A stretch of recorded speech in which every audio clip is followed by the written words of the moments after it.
He was the featured speaker. Let's just say. I don't know. You were pretty close. He spoke to the audience for over an hour and a half. Yeah, about an hour and a half. And I felt like it went for half an hour. It was so incredible. Yeah, that's Marcus, right? That's his gift. Yeah. It was amazing. After him, Linda, you are the close second. We don't need to go down this route. You definitely I don't enjoy this conversation. No, you definitely are.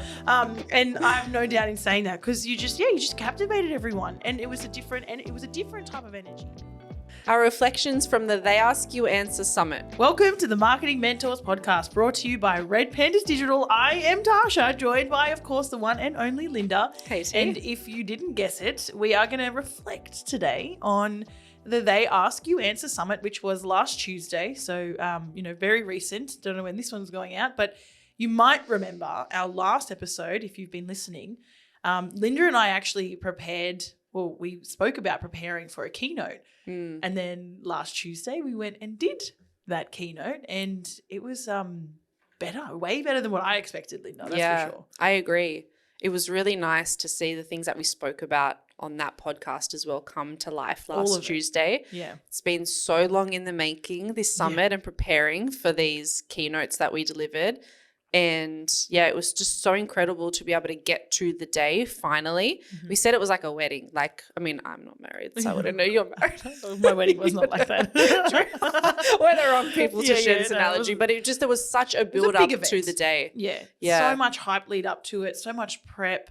Preparing for the keynotes, even though their topics, like for me, my topic was something that I do day in and day out. Yeah. But I don't ever have to speak to a 200 audience about it. Do you know what I mean? It was the first time, actually.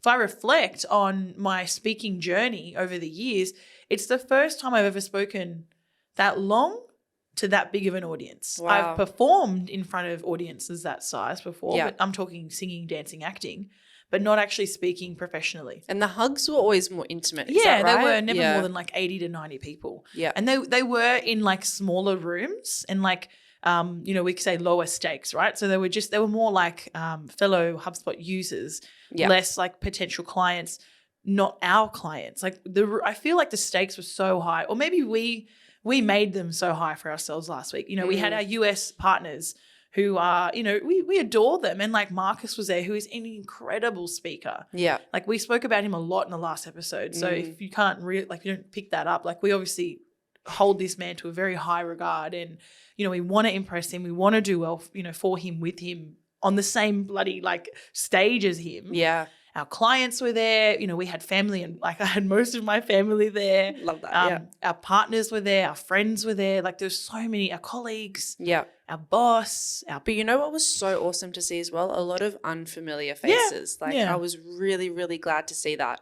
And kind of shocked because I didn't know what the weighting would be of who would be coming and whether it would be mostly clients. But there were a lot of unfamiliar faces that were still there. I want to say it was 60-40. I reckon there was a good 40% unfamiliar for sure. Yeah, for sure. Yeah. There was people there that I was walking up to, and you'd recognize names because you'd seen them on lists and stuff, but they weren't clients. Yeah. But somehow they either knew about They Ask You Answer, or they got one of our incredible ads that was remarketed to them. Yeah, with one of our faces. Yeah. Yours or Mopey's. Never got around to those ones. But it was a beautiful event, better than what I imagined. Yeah.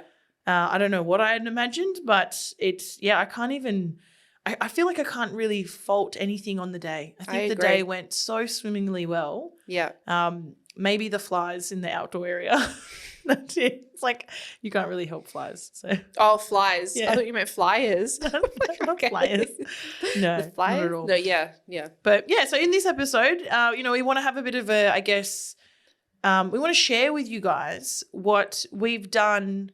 In the last episode, we shared what we did to prepare for the keynote. Now that we've done the event and we've done our keynotes, we want to share what we've done since the event that I feel like could be really tangible takeaways for anyone that might be in similar positions in future. Yeah. So if you're planning an event, if you're attending an event, maybe you're preparing for something, or you just want to hear us talk about how we went with our event.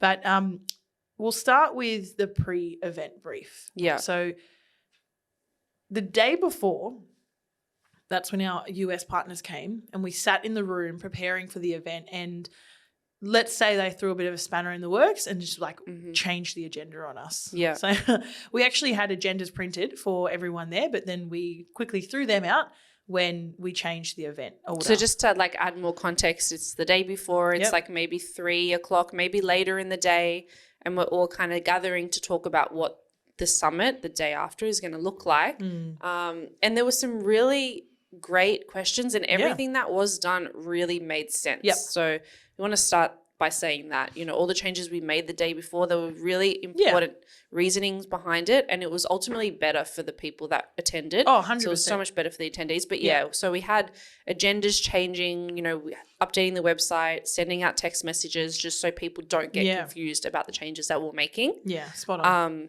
With the changes that we did make, so I guess just for awareness as well, we kind of reevaluated what the order of speakers were.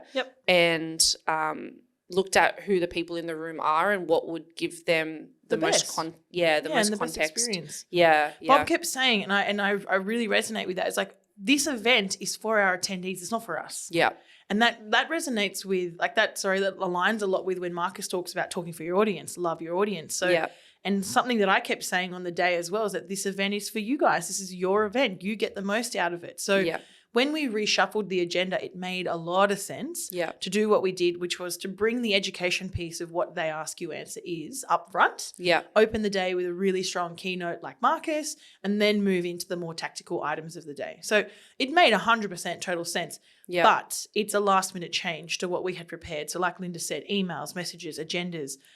I emceed the day, so I had to kind of rejig the way that I was ordering things, but nonetheless. Which shouldn't be understated as well, because in the last podcast, we spoke about rehearsing and role playing, and we did a lot of that because we wanted to make sure that we turned up. Yeah. But it does mean that last minute flexibility, it's harder to cop on the chin.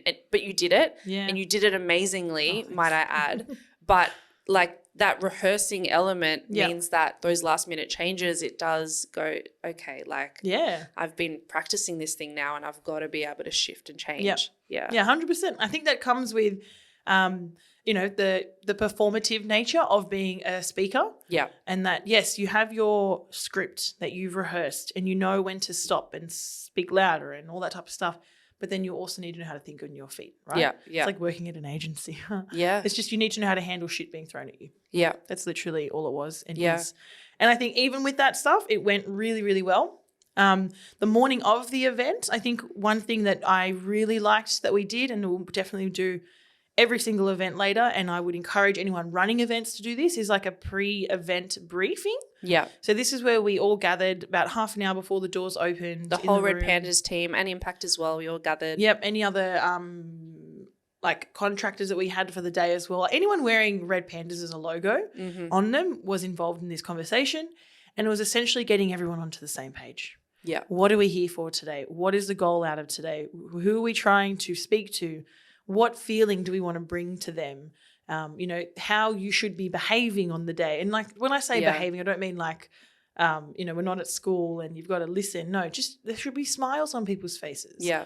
If someone looks lost, you should go and talk to them. Like, you are here representing the business, yes, but also like this is their event. One thing that I really loved that Marcus did was in that pre-event briefing, he told people the type of questions that they should be asking to attendees. So like you said, T, getting everyone on the same page, but not everyone maybe has that toolkit or feels empowered or knows what to say when they are going up to attendees and striking a conversation with someone that they don't know. Yep. So the fact that Marcus gave examples of, you know, one of the things to say was, what's one thing that you took away from, you know, Logan's presentation? Yeah, instead of like, oh, how you going? Exactly. How you liking the event? Like, it's very easy for us to say that. Specific, pointed questions, and it enabled the team to go, okay, so you know, my responsibility today is to make sure I have a smile on my face and talk to people, but here's the how as well. Yeah. And I really, really liked that. Yeah, no, I did as well. Yeah. I found it very easy to strike up conversation with people just because I was emceeing. So it was like a lot of people ended up coming to me and asking me things. So it was easier. But I do understand, like when we had our post-event debrief, which we'll talk about in a second, that gave me a whole other lens because I didn't even think of it from that perspective. And how other people would be feeling going up to people they don't know. I didn't think of it like that. I'm like, what do you mean? You just walk up to them, right? But that's different people, different roles, different expectations as well. So I'm in a client-facing role. It makes a lot of sense. So I just do that. There's so many compounding things there. It's so like many. making sure that people understand expectations, but then also taking into account different people's temperaments and personalities and what they feel comfortable saying. So so many things that play into that. And I think it's all these things, Linda, that we consider for the event, but then also now we're talking about them in this session, in our post-event debrief, that makes for a great event, because we're just so considerate of our audience, of our team, of our partners. Like, we think about everyone in those roles and then put the best people in the best roles. Like, we've talked about this, whatever that book is, I can't remember it now, but the one that's like you put the right person in the right seat of the bus type of thing. And it's almost the same theory, right? Put the right person in the right seat and you're going to go to a great destination. And one thing, and we'll keep talking about that later in this podcast, which is that post-event debrief, but I think one thing that we didn't do as well as what we can do next time is we kind of discussed this concept of like having people in assigned roles so they knew exactly what they were doing. But like you say, T, the right people kind of fell into the right seats based on what they were comfortable with. And because we have such a diverse team, everyone kind of found their place that needed to be found on the day. Yeah. So everything got taken care of naturally, which was really nice. Of course, there are improvements, which we spoke about, but having the right person on the right team, you know, like, people just found their way. Yeah. Which was kind of cool. So cool and so amazing to see your team come together. And we talk about people stepping up and just doing the job that needs to be done. And that's what everyone did in our team. Yeah. And it was so heartwarming to see. It was. Yeah. So we had that pre-event brief. Marcus gave us a G up. He got us excited. He shared some energy. There was expectation setting. And that was really nice. Oh, I loved it. You know, like, nothing brings a team together like one collective goal that you've all been working towards, and then on the day, and then you create that moment of G'ing everyone up, clapping, smiling, like raising your energy. Transfer of energy amongst people. It really was a cool moment to start the day. Yeah. And it was kind of like we're here. Yeah. Like, let's do this. And it was extra special, I feel like, because we had Marcus. So yeah, for those of you that don't know, Marcus and Bob are the business partners that came down from the States just for the event. And it was really nice to have them there, be present for us and with us, and give us so much of their attention and time. Yeah. Like, we know that for them, 2 days out of their schedule is huge. And we had them for, 2 whole days, which was awesome. It was so cool. Yeah. We had Bob longer as well, actually. But, that was really cool. Yeah. All right. So the actual event, Linda, the actual event. So, okay, music's on, people are coming in. Reflection on the actual event, and we've spent quite a bit of time already talking about the things, but you did incredible. Thank you. Like, we were looking at the feedback just before this session, actually, not for the first time, because we obviously like reading things about ourselves. But who doesn't? You did incredible. Like, I knew you were going to do incredible because we role played in this room, we role played downstairs. We spoke about it multiple times, but like you nailed it. Like, beyond, I can't even give you the words how good you did. Maybe a little bit jealous that you did better than me, but hey, it doesn't matter. This is why I think I love working with you, because I know how hard it was for you to get your head into that space. Yeah. You were the last speaker of the day. You were speaking on what I think is a complicated topic. You were trying to make something so complicated, ChatGPT, which it is, really simple. Yeah. You really dumbed it down. You broke it down. Everyone in that room, the feedback was, what's the word for everyone has the same? It was unanimous. Everyone said the same thing. You clearly presented complicated topics. You were engaging. Oh, here I am just like talking up Linda. I love this. But you were incredible. And I went and used the prompts that you shared on your talk just yesterday, and they work. They work so well. So love to hear that. I learned. You taught me something. Yeah. Thank you, T. Like, that means a lot coming from you, honestly. Like, I hope you know that as well. And I think, like, on the day, I woke up in the morning and I wasn't nervous or anything like that. I was actually feeling really, really good. And then Marcus gets on stage and he does an incredible job. You get on stage, you do a fucking amazing job. And I'm like, that's when I got nervous. Like, I really did, because I'm seeing you go, Marcus go, Moby go, and like, all of you are at this incredible level. And that's the moment in the day where I was like, I have to elevate here. Like, I have to rise. Like, you guys absolutely crushed it. I think for you, T, the energy was like, for me, what you brought to the day. like, of course, you know, customer journey mapping inside and out, right? But like the energy that you brought, you cannot replace. Like as soon as you started talking, whether it was emceeing or your actual keynote, like everyone was smiling. Like you just felt it. And that you can't replace. So I think you did like an incredible job with that. Where's the tissues? I know. It's so emotional. No, but really, like I think the fact that we can look at each other and lift each other up in this way, like that's why I think as well people had such a great event and we got such great feedback, because we feel this way towards each other. We lift each other up. Yeah, we're a team. In all the best ways. We are truly a high-performing team. Yeah. So if you haven't listened to the episode before this one, go back and listen to it, because everything that we talked about in that episode is no word of a truth. It is all truths.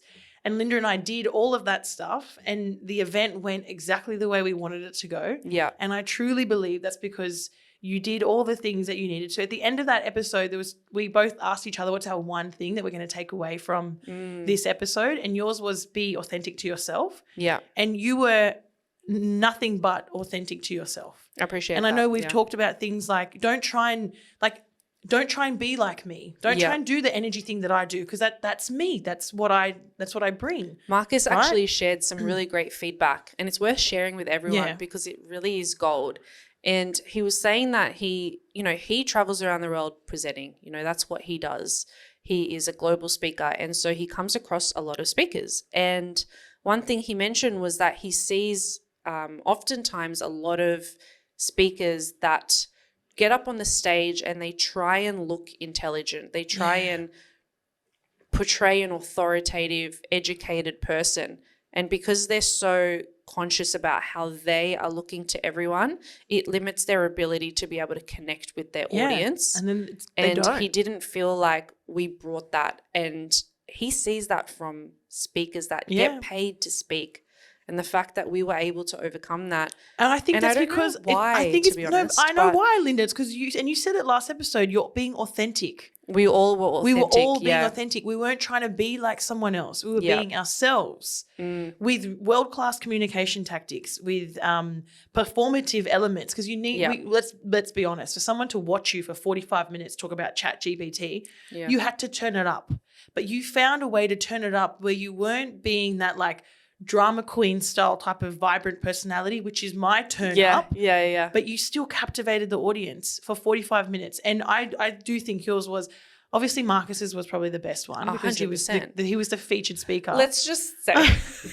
I don't know. You were pretty close. He spoke to the audience for over an hour and a half. About an hour and a half. And I felt like it went for half an hour. It was so incredible. Yeah, that's Marcus, right? That's his gift. Yeah. It was amazing. After him, Linda, you are the close second. We don't need to go down this route. You definitely I don't enjoy this conversation. No, you definitely are. And I have no doubt in saying that because you just captivated everyone, and it was a different type of energy. Yeah, still a really, really good one. That's why I think we just work so well because our energies are so different. Like you did have that like dramatic type, over the top energy, but it's so you. Hence the bright pink blazer. I was like, this is I'm just going to go down this theme. Do you know what I mean? If you didn't rock up like that, I'd be like, who are you trying to be? Yeah. See what I mean? And I feel like maybe this is a different podcast topic altogether, but as I'm getting older, I definitely find myself leaning into some of the things that I traditionally would have maybe moved away from. Yeah, right. Like the bright colours. It's expression. Yeah, exactly. It's an expression of who you are. And like I got so many compliments on the day about that bloody blazer. Really? And so almost anyone that knows me, that saw me was like, oh, I love the blazer. It's so vibrant. Marcus even said, he's like, it suits you really, really well. And I was like, oh, okay. People keep telling me pink looks good. So... And you're here in black. Yeah, but I've got purple fingernails. Okay. I'm doing some of it. My wardrobe's mainly black. It's going to be hard. Too. I'm going to have to shift, right? You're going to have to. But also, I don't always feel like being pink. Like if I wear pink, I feel like I have to rise to that level. Yeah. Whereas if I wear the black, it's a special occasion. It is. I think I'm going to reserve it for special occasions. Yeah, I like that. Yeah. Keep it to blacks and greys. Okay. Reflections. Yes. Back to the event. So I'm curious. We kind of have touched on this, not in depth though, but so we obviously got incredible feedback for both of our presentations, but what do you think will get you to the next level next time? So let's say next year we're doing the same thing. Yeah. Is there something that you would want to work on or do differently to get you to that next stage, whatever that next stage looks like? I don't know. I hear you. So like it's a bit more tactical. There's probably two things in mind. Tactically, I got a bit of feedback on my slides. Like they were a bit tricky to see. Yeah. So I think I'd be a little bit more strategic with my slides and just make them a bit easier to read. Like again, thinking about the audience or the attendees, how can I make this the best experience for them? Yeah. And I just don't think you can rehearse enough. I think you can rehearse until you're blue in the face. Yeah. And we said that in the last episode. I think I probably managed to get through my keynote 7, maybe 8. It would be just under 10, if not 10 times as a rehearsal. Yeah. And I think I probably could have done it another 10. Yeah. So I think more rehearsing. And now that we've got it, though, I'm definitely feeling like we should just go and find some seminars to speak at. People need to hear our greatness. 100%. I'm actually not joking. Yeah. Definitely yours, because yours is so good. But yeah, I think that's probably what it would be. I said this to you once, T. I'll say it again. If anyone can make customer journey mapping enjoyable to listen to, it's going to be you, honestly. Thank you. Yeah. Yes, yeah. It is a pretty boring topic. I got very lucky with a sexy topic, you know? Yeah. Yeah.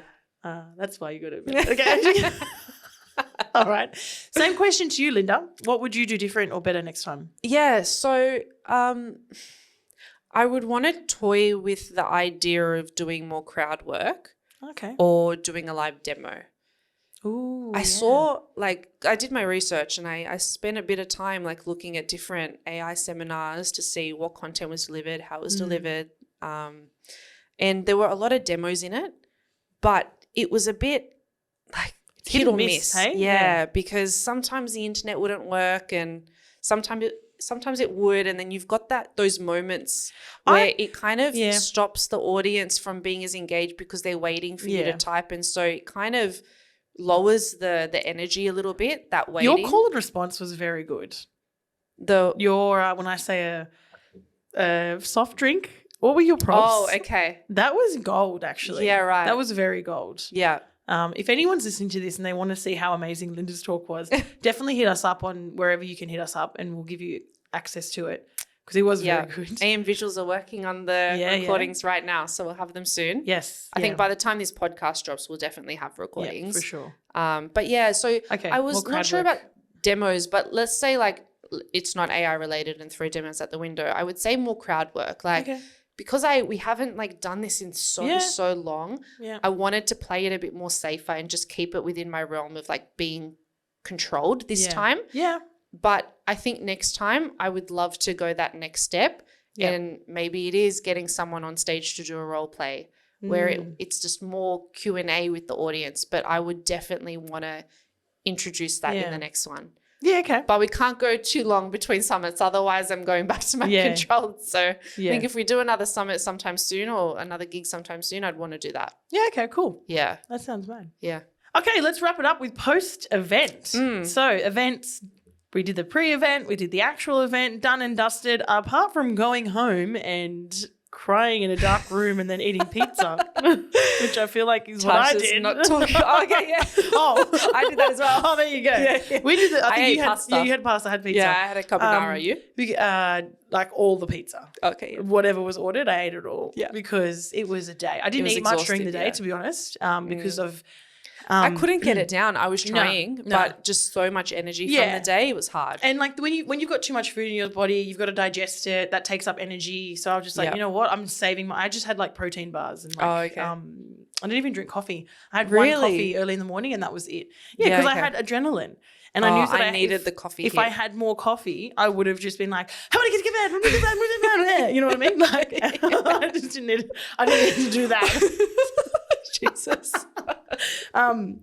So getting home, relaxing, putting my feet up, just turning off, because having to be at an event all day long in the bright pink blazer, you can imagine all that energy expenditure. So it was very nice to get home and just chill out. Yeah, I agree. Then the next day we facilitated a post-event debrief. It was 20 minutes, half an hour, not even. Or maybe it was an hour. I think it might have been. It was an hour. Longer than that. Yeah, it was an hour. We had almost everyone. It was just really interesting. It went by really, really quick. Yeah. Almost everyone in the room. I took notes on it, actually. And we did a bit of a start, stop, keep sessions. We went around the room and everyone only mentioned one thing. You were only allowed to mention one thing.